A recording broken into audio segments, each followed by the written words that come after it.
ինչ մնում է քննչական կոմիտեի ղեկավարը։ Դուք չպատասխանեցիք իմ հարցերին, չես էլ պատասխանելու, այ նայելով եմ խոսում։ Դրա փոխարեն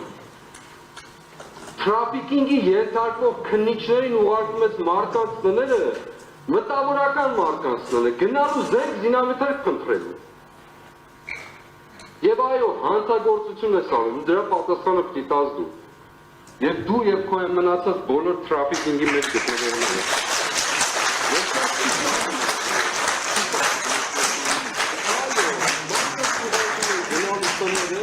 Մտավորական տարբեր մարդկանց տներ զենք զինամթերքի խուզարկության։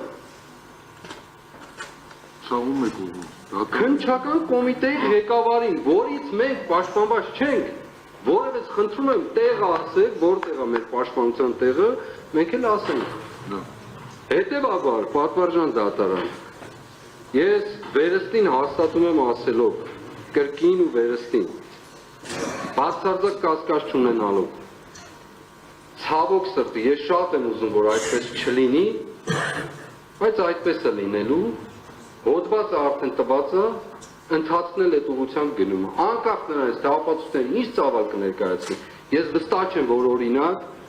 քննչական կոմիտեի ղեկավարը գալու է այստեղ որպես վկա հանդես գա, ինչպես պահանջել է մեր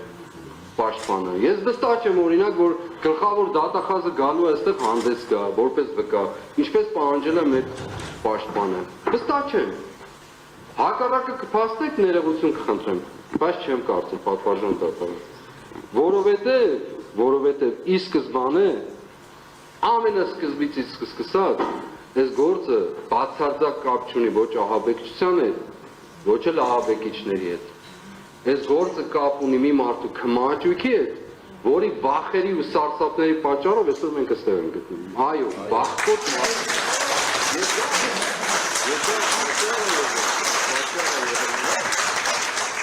որը երկիրը այսօրվան հասնի, թե քաղաքական իմաստով զավթված իշխանությամբ, տապալած սահմանադրությամբ, բոլոր օրենքները խախտած, տասնյակներով ու հարյուրավորներով, թե կրթական, թե մնացած բոլոր ոլորտներով։ Պատվարժան դատարան, ես իմ հայտարարությունն արեցի, ասելիքն էլ ասեցի, մնացածը ձեր